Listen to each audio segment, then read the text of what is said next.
มาสงกับความเสียสาเฮาความหมานแมนเฮาอันมันก็สร้างเป็นแห้งอันใหญ่อันหนึ่งเลยอยู่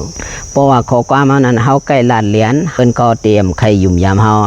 ข้อความนั้นเพราะเฮาโมลัดความหมานแมนเพราะว่าเฮาโมลัดความสื่อสารป้อในจึงเปิ้นสร้างดีนับยามเฮาเปิ้นสร้างดียุ่มยามเฮาความเสียสาในมันมีเอ็นแห้งกายในป้อในซึ่งเมื่อในคดีมาใครในศาสตร์อันหนึ่งศาสตร์นั้นก็ชื่อว่านัทธาปานาศาสตร์นัทศาสตร์นั้นได้พาลองเอาเปลี่ยนสังหลาป้อในซึ่งเป็นลิงอยู่มันเปลี่ยนลิงยาวก็อุปเปิงไว้ลิงตั้งนำเสอยู่ไว้เนื้อเถื่อนนั่นอยู่เฮ็ดนั้นเสจังมีอยู่เนื้อเถื่อนทีนึงอันตีไก่กวนนั่นเนื้อเถื่อนนั่นก็สังมีหนองไว้อันหนึ่งอยู่ตีหิมหนองนั่นก็สังมีไม้อ่อนไว้ไม้อ่ออันนั้นเป็นไม้อ่อสังหลาป้อในซึ่งมันเป็นไม้อ่ออันมีปองเหลียวอยู่ซื้อก็ตีใกล้หันกันอยู่ไม้อ่ออันมีปองเหลียวนั่นอันเป็นหนวดร่องเจ้าลิงในต่างอ่อนลูกน้องมันเสกว่าหากินหมากไม้ตีหนึ่งยาวตีหนึ่งอยู่เพราะว่าเขากว่าถึงเนื้อเถื่อนอันนั้นยาวเขาก็ไล่กว่ากินหมากไม้ตีเนื้อเถื่อนนั้นเพราะว่ากินยาวเขาสั่งต้องไม้นำมาอยู่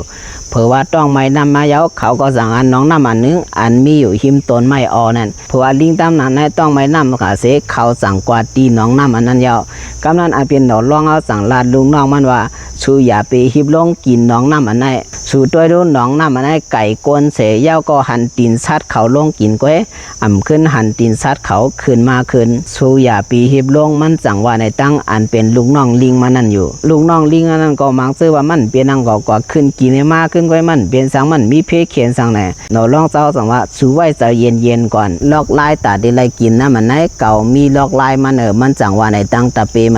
มันก็ไปกินมันก็สั่งนั่งว่นอยู่พองยามมันนั่งว่นอยู่นั้นอันเป็นผีลูกเป้าน้อง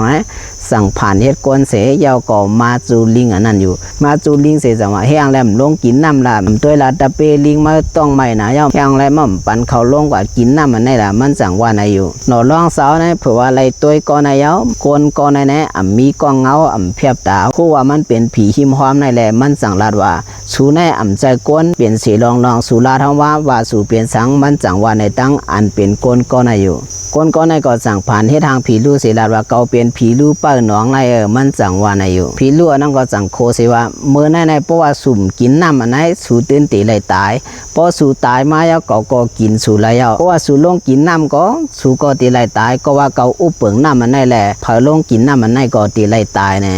อันเป็นลิงมันในก็อ้วนยาวก็ว่าไรกินน้ำตั้งวันยาวเพราะว่าไรกินน้ำมันนั่นก็เขาก็ตีตายเหมือนกันอันเป็นผีลู่อันนั้นได้ตึกโซมมาอยู่นั่นเราลองเลี้ยงสั่งว่าเมื่ออย่าไปหิบโซมเก่ามีลอกลายมันจังว่าในอยู่มันจังเฮ็ดหรือละป้อในจึงมันก็สั่งหักเอาต้นไม้อ่ออันนั้นมาอยู่เมื่อก่อนในต้นไม้อ่อนมาต้นไม้อ่อป่องเหลียวอันว่าในตอนมีต้นไม้อ่อป่องเหลียวอันนั้นมันลูกตีเลยผีเปลี่ยนมาละป้อในจึงมันจะตีพระลองเอาตึงเสษสาเสมันจังเป็นป่องเหลียวกว่าอยู่ว่าหนูลองเสาเอาต้นไม้อ่อนนั้นมายาวจังอธิษฐานว่าเฮาต้นไม้อ่ออันไหนเฮามันเย็นเป็นป่องเหลียวแน่เมื่อว่าตึงเสษสาซึ่งนั้นเสเอาต้นไม้อ่อนนั้นเป่าเยาแดอันเป็นต้นไม้อ่อนนั้นก็ไล่เปลี่ยนปองเร็วกว่าถึงแท้สายเยาเปลี่ยนสังในกว่าที่ห้ามันก่อนเปลี่ยนสังใน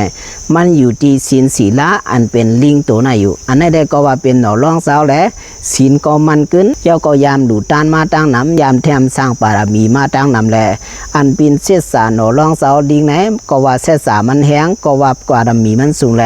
เมื่อมันตึงเสษสาซึ่งนั้นเยาอันเป็นต้นไม้อ่อนในก็สั่งเป็นกว่าปองเร็วอยู่เพราะว่าเป็นกว่าปองเหลียวนั้นแต่อันเป็นหนอร่องเสาก็สั่งเอาปองไม้ปองเหลียวนั้นถีเข้าลงกว่าน้ำเสอยู่ที่ผังมันเสหลุดกินน้ำอันเป็นน้ำหนองนั้นกำโตยาวกว่านั้นมันเป็นผีลู่นั้นก็จางเฮ็ดสั่งดังเขาก็ว่าเข้าลงน้ำแล้วมันก็มีปุ่นพรตาเดเฮ็ดให้ลิงอันนั้นลิงอันนั้นก็ไล่กินน้ำมันนั้นอิ่มกว่าดังเสียงเสอันเป็นผีลู่ก็เฮ็ดสั่งเขาไล่เสมันก็สั่งหายโตกว่าดินั้นอยู่เอาขานักษาโรในแดมันลาดว่าเสษสาเฮาเสษสาในเพราะว่าเฮามีศีลศีลามันกึมป้อในถึงการเดียวถึงเสษสาเฮาลาดข้อความเสียนั้นก็มันมีเอ็นแห้งนะอันนั้นได้เป็นเสษสาปลายศีลาในหนอลองสาเฮาอันดีนะเพราะว่าก็เฮาก็การเสษสานั้นเฮาหลุดแล้วเป็นตอนสอนสังหลาป้อในถึงเฮาหลุดไล่เอาเป็นตอนสอนแทงอันนึงว่าในเพราะว่าเฮานั้นการที่เฮาหมอลาดข้อความหมันแม่นปันแห้งสาเฮานั้นก็เป็นนั้นลำลองอันนึงอยู่ข้อความอันว่าในมันมีเอ็นแห้งเพราะ อเฮาหมอลาดขอความอันปันแห้งเสือเฮาอันหมอเฮ็ดให้เฮาลุกขึ้นไลอันหมอเฮ็ดให้เฮาปันแห้งเสือบ่ไหนซึ่งย้อนขอความอันนั้นมันจางเฮ็ดให้เฮาเพราะว่าเฮาเรียกหลายๆเพราะนั้นว่าคนลาดปันตั้งหูเขาหาจ้ากว่าจะให้เฮาใกล้ลาดว่าลาดหลายก็มันทูลองสั่งมาเฮาใกล้ว่าไหนอยู่ก้อยการในข้อความมันข้อนึงนั้นมันจางเฮ็ดให้เปลี่ยนเอ็นแหงมาเลยข้อความอันว่าในปิกสมาเปลี่ยนร่วมมันก้อยว่าไหนสิตามมือแล้วมันมาถึงในเสือเฮาแด้สร้างลูกเปลี่ยนภัยไรเหมือนกันเพราะนั้นย้อนขอความมันก้อยเสีย